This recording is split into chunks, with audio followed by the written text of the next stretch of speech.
Purihin si Yahweh. Purihin ang Diyos nitong kalangitan.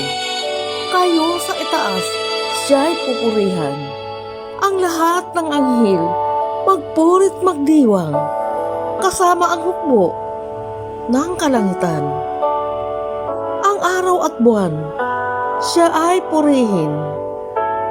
Purihin din siya ng mga bituin. Mataas na langit, siya ay purihin. Tubig sa itaas, gayon din ang gawain. Siya ang may utos na kayo'y likhain.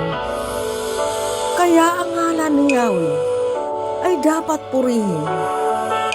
Kanyang itinatag, kanilang kinalagyan. Hindi magbabago, magpakailanman.